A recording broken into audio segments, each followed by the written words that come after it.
Welcome to Deer Talk Now. I'm Brad Rooks. With me is Robie Pruitt from Antler King. And today we're going to talk a little bit more, not so much about food plots, but about attractants and feed and minerals. Yep. So, and you guys have some of the best stuff out there. I want to talk about minerals first. How important is it for a guy to get a mineral lick established on his farm? Very important for the nutritional value. If you're looking to build your herd, I've told people for years, if you had to pick between mineral and a food plot, depending on where you're from, if it's legal for a mineral, some states it's not legal, I would go with a mineral. If you could only do one of them, just because Really? a mineral it's giving the deer the medicine they need to make them healthy. So the deer has always lived on their natural browse for many, many years without us food plotters helping them feed them. But they lack in getting the minerals that they need, and they cannot get all the minerals they need by eating the soil, eating certain plants. They can't get them. So mineral is diehard. And Todd Siddleberg, the founder of Antler King, that's how he started this company. He worked. We were the very first mineral company out there in 1986. I mean, he brought the first deer mineral to the market, and that started the craze. And it's that mineral is still the same today as it was 1986. Give him a little background, because it's a fascinating story, because I've known Todd for basically probably when he came out with it, right? Yeah. So why did Todd do it? He was working in the dairy side and seeing how well a mineral worked with anything from milk production to bone structure, the blood flow. I mean, he is working on that side, and something as a hunter, he's like, wonder if I can do something like this for deer. So he worked it out for a few years and started looking to see what works best and what works together. And Todd always has told me, and it's kind of, I kind of like to stick with the same way he says it. A good deer mineral works just like spokes on a wheel.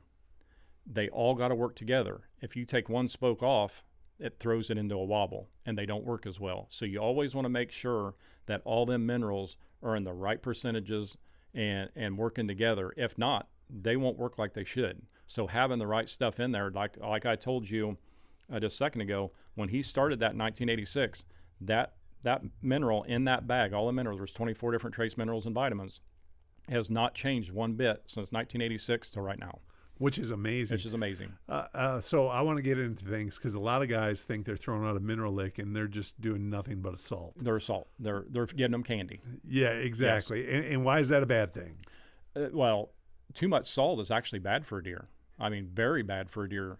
And but salt is like a Reese's peanut butter cup to me. I love my chocolate, and that's what salt is for a deer. And so if you want deer to come to a spot and hit it like you would not believe it, pour salt out. Yeah. They're going to lay into it. So you look at a good mineral, you're looking at a mineral that's less than 27% salt. You got to have some candy in there, because like me and you, we don't like taking medicine. Yeah. So you got to sweeten it up some, but if you put too much in there, then that takes away the space for the good stuff. Yeah. So it's like our trophy deer mineral is a 20-pound bag, and you're looking at 27% salt, and it's always stayed that way. And now, what we have found over the years is people would use other products that came on the market. A lot of them are 98, 99% salt, and they pour them side by side and see they hit this other product quicker. They think it's better. If you're just wanting a camera magnet, yes. But if you're wanting the healthiness of the deer, then you got to use a good mineral. So what we end up doing is, you'll see in our lineup, we have a little bag, a little 5-pound bag called a Power Rack. Power Rack has trace minerals and vitamins in it, but it's higher in salt. And what we decided, we started telling people, if you want more of a camera magnet with the mineral, pour that 5-pound bag on there, and you're going to give them more candy, and they're going to get their medicine at the same time. What's interesting about that, and why people assume that it works better or it's better for the deer, right? They come to salt more frequently. Oh yeah, because they're not getting all the minerals they need. They're not getting what they need. Right. So they keep coming to it. Where if you have a quality mineral like yours, that big buck or mature animal might only come in once or twice a week, correct? Absolutely. Yeah, because they're getting it, their body knows they're getting it, they don't have that need for it anymore. Right. But there's so many people, like you said, especially this day and age with digital trail cameras, right? Right. We just want that deer in there every single day to ooh and ah on them, but we're not doing him any service. Not doing him any service by feeding him salt. Absolutely. And I'm in the part of I want the healthiest herd I can get. That's what I'm looking for. And when people look at a mineral, they think antlers get bigger.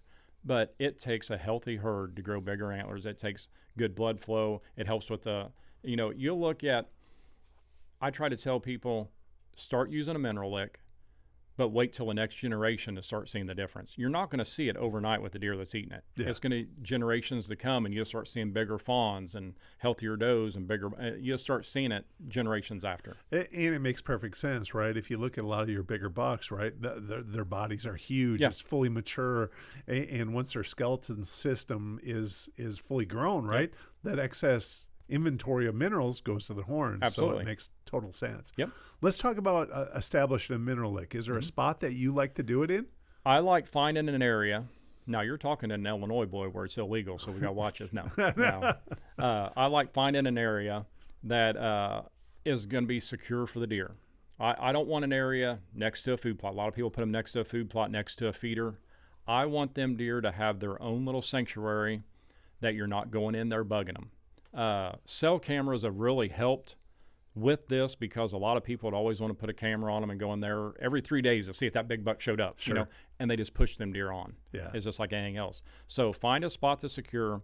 I kind of like getting in more of a higher ground and a flat ridge where I'll just take a steel rake. I don't dig a hole or nothing. The deer do it for you. I'll take a steel rake and I'll mark out about a 4-foot circle, get the weeds and grasses off of it. And I do not pour my mineral in a pile. I spread it out over the whole 4 foot and let it leach in. A lot of people, and this is bad for me to say just because money-wise, most people use and spend way too much money on mineral. And they buy more than what they need. Is because they see that mineral gone and they think, deer ate it, we got to go buy more. It's made to dissolve into the soil. They eat it through the soil. And again, it just takes money out of my pocket, but I'm just trying to help the customer going, you don't have to refresh that every week. I run on my Indiana property that I have next to me. I run 2 20-pound bags a year. That's all really? That's all I use, and that's all I've used for many, many years. And it holds the deer just perfect. How big a farm is that? It's 40 acre. 40 acre, split up, a lot of fence rows coming from other little small patches of timber. One and mineral holds lick, a lot of deer. One mineral lick established? I want 1 mineral lick per 40 acres. Okay. That's what we have found when we were testing, and Todd was testing back in the day. Even with the high fenced areas and all that, or deer farms that he used to work with to test with, he found 1 mineral lick per 40 acres worked the best. Okay, interesting. Yep. So there you got it. I mean, if a guy's got 100 acres, put two in, right? Yeah. Yep. And now you want.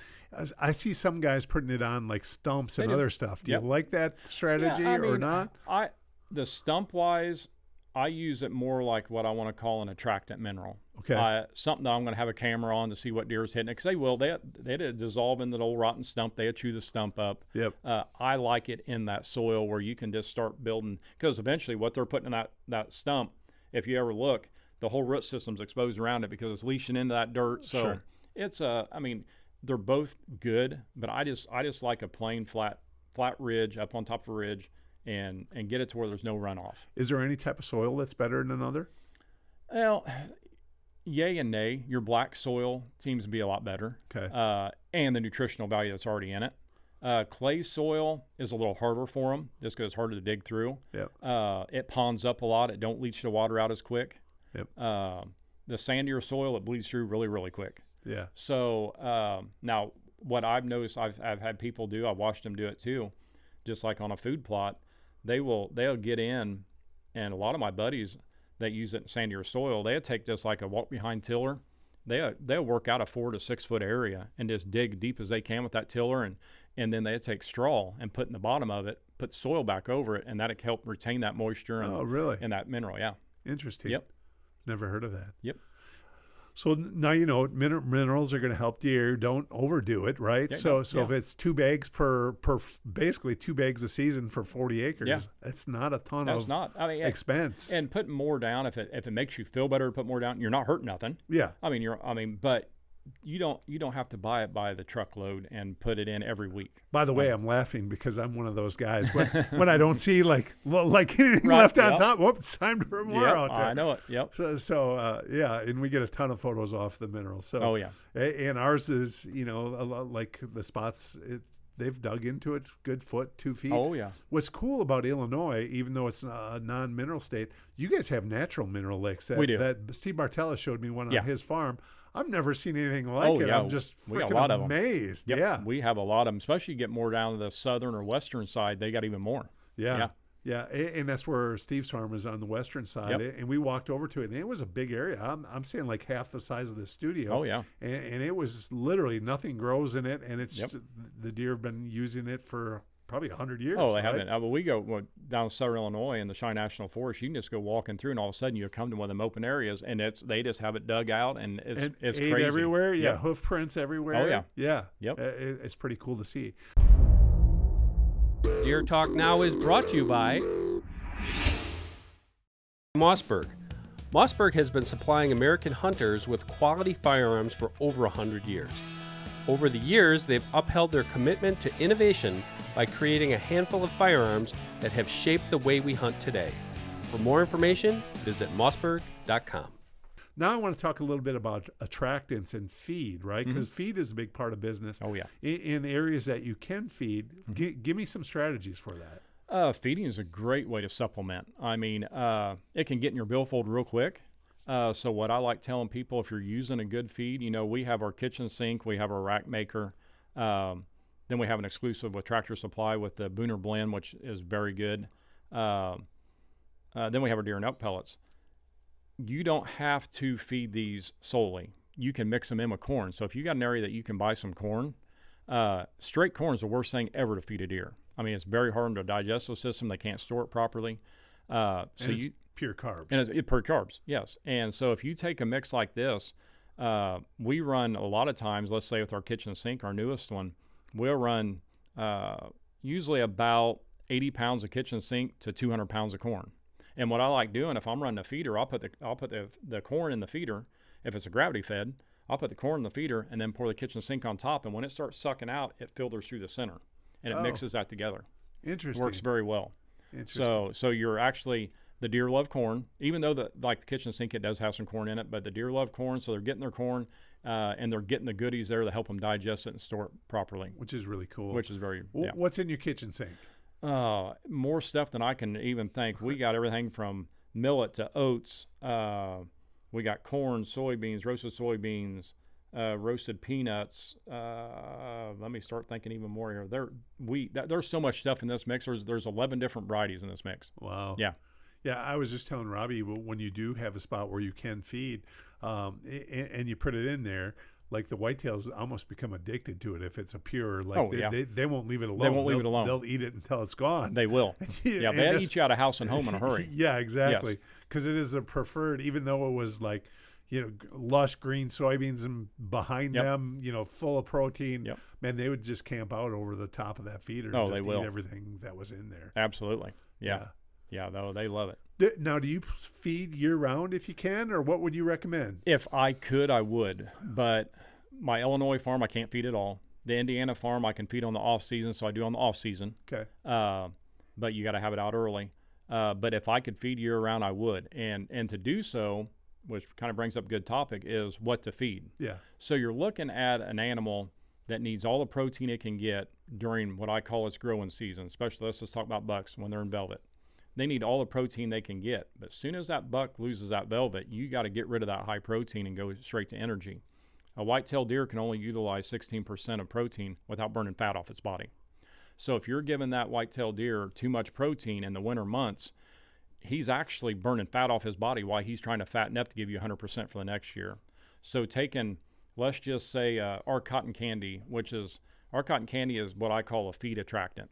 It's an unbelievable, very high in protein. And I like running it up, or the roasted bean cuisine. I'll run both them high proteins up until I start seeing that velvet harden up. And when I start seeing that velvet harden up, I get rid of it and go straight with like our rack maker, our deer and elk pellets, our kitchen sink, which are running that 16% protein. So a lot of people ask us, why don't you make a higher one, like in kitchen sink rack maker, higher protein? We want these for a year-round food source. So you can use them, just top them off with a little bit of the cotton candy or a little bit of roasted bean cuisine, which is up there in the 20+%. Add some to it to give them a little more protein, but you can use these other 3 for a year-round. Which is a great strategy Yes. in spots that you can. What would you recommend if a guy could only say he's only going to buy one? Would you go with protein pellets, or would you use a kitchen sink type product more with corn? I would. You almost have to play around a little bit. There are certain areas that deer do not like straight pellet that we have found.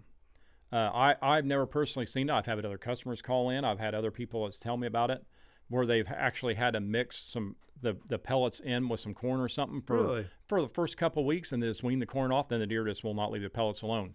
So if the pellets are the way to go, I mean, they're the way.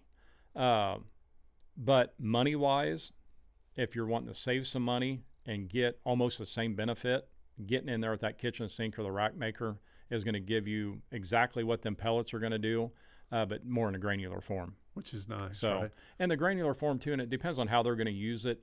If they're going to use it in a trough or anything like that. One thing about pellets you got to watch, they are grain based, so they will swell. So if you get them out, a lot of people want to dump them on the ground. That's not a good thing to do. You want them in a feeder. Why is that? Once they swell, will the animals still eat them or not? Some to a point. Yeah. They get too bad, they're just nasty. It's just a pile of junk laying there and that you don't even want to shovel up. Yeah, it almost dissolves totally. Yes, yeah. Let's talk about your mineral blocks a little bit. Yeah. So what would you recommend there? Would you like the granular over a block? Oh, I'm a granular guy 100%. Okay. The reason why is block form is a very good way to do it, but deer can consume more of the granular at a short period of time than what they can on a block. The blocks are so much harder. They just can't get the amount they need right away. If you ever watch a deer on a mineral lick, they're spooky. They come in there and they get a bite and they look around, another deer coming in, they run off this way. I just think, and with my testing, they can consume a better amount of the granular than they can on a block form. Man, my deer will just stand over the damn thing forever. Yeah. Because they're used to it. They're used to it, right. Yeah. And for a new person, would it be better to start with that granular, or would it be better for block? If they start with granular, they never switch back. Really? They never go back. Nope. Yep. What's the difference between you guys for sales volume? Is granular a lot bigger than the blocks? Oh yeah. Big time. Okay. Oh, yeah. When would a guy use a block? Is it better for like a out-of-state guy that doesn't get to his property a lot and can't maintain it, or blocks? I'll tell you one thing a block's really good for, and I've done it for years too. But run your granular, and then with a block is a good one to go in there. Let's say the people that can run them year-round. Sure. The states that can run them year-round. When the ground's going to freeze up harder than heck, throw one of them blocks inside your mineral lick. And then the deer can just lick on it through them winter months. A lot of people don't think deer will hit mineral in the winter months. They will lay into mineral at certain times in the winter months. So it's easier for them to get off that block than it is digging through that hard soil. I know a lot of guys where you mentioned that they're disappointed, right? Because it's just not the bucks that are hitting; it's does. It's doe, right? It's as important for them as it is for the bucks. It is. It's just as important. Yeah. If you think about it, when that doe is lactating, or when it has a fawn. Yeah. When you talked about the generational thing, I get more excited when I see a fawn in the mineral lick because I know he's going to be. Yeah. Especially if it's a buck fawn, which you can't really tell, but if he's already getting that kind of mineral source when he's young, absolutely, and he stays in that area, he's has the opportunity to really blow up for you. Mm-hmm. So the supplemental feeding, I want to get back to that a little bit. So if we can do it year-round, you would recommend it year-round? Yes. Where should we feed them? That, again, I'm still the guy that wants them to be safe. I want them to feel safe. So I don't like a big out in the open. I see pictures all the time. I've been to the farms where people have them right in the middle of their food plot, edge of the food plot. I want it to where that deer is going to feel safe. They just want to spend more time there. They feel more comfortable. Same with my mineral licks. Now, I do not want my feeder and my mineral lick together. I like the mineral lick being on its own. But I try to stay away from putting them right with my food plots. Okay. Unless it's in a secluded area, back in an area where you can't see the traffic from and all that kind of stuff. Yeah, then put it right next to your food plot. Exactly. Get them used to coming. Right. One more question. Like for daytime versus nighttime traffic over a protein source, is there a big difference there? I haven't seen a real big difference between nighttime and daytime. It really falls on, I guess you want to say, how safe the deer feels. I mean, if there's a lot of activity goes on through the day or the mornings, the deer aren't going to hit them as hard. Yeah. Now you get in an area at night where there's nobody out running around, nobody running 4-wheelers around this night, you'll see more on your cameras. But as in the activity, I really just think it's just depends on the farm. Yeah. I've noticed this time of year just on my food plots, right? We're not back there. The cameras are showing deer in there during the middle of the day. I bet you I could check it right now, and there's probably deer in the food plots. Absolutely. Right? So they're just comfortable being in there. The other thing this time of year is all the farm fields are worked up, right? A lot of it's not really coming up. Yep. So they're looking for the food sources that are available. And that's why that high protein is so important this time of year, right? It's peak antler growth, right? Is. I mean, you're seeing buck photos. We just got one last night. That's pretty decent. And if we can give them that high protein source, either through a food plot or the protein where you can legally do it. Yeah, it's a great source. If you can legally do it, you're going to do that and plant food plots, correct? Oh, absolutely. Yeah. Now for the guys that talk about food plots there, for the guys that want to help with minerals in a state they can't use minerals, look into plants such as your alfalfas, your chicories. Them are actually plants that have minerals embedded in them. So you can give the deer a few more minerals than what they can get in their natural browse by planting a couple of them different plots. Really? Yeah. What other plants fall in that category? There's not very many. Mostly in the hunting industry, you're looking more towards the chicories, number one. Okay. And if anybody ever planted a chicory plot, and until I knew that there was minerals embedded into it, I always wondered why my deer would hit it so hard.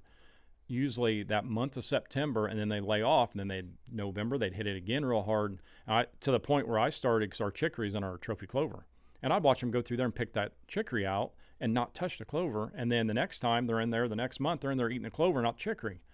Well, I was talking to Todd one day, and he's like, I'll tell you exactly why they're doing it. They need more mineral intake, and they're eating that chicory. And that's how I found out that they had chicory, had minerals embedded in that chicory. See, I didn't know that. It's kind of interesting because a lot of us, especially when it was back when there was all kinds of dairy farms, right? Yes. There was a lot more alfalfa than what it is. Like even in our neighborhood, I can go around the block right now.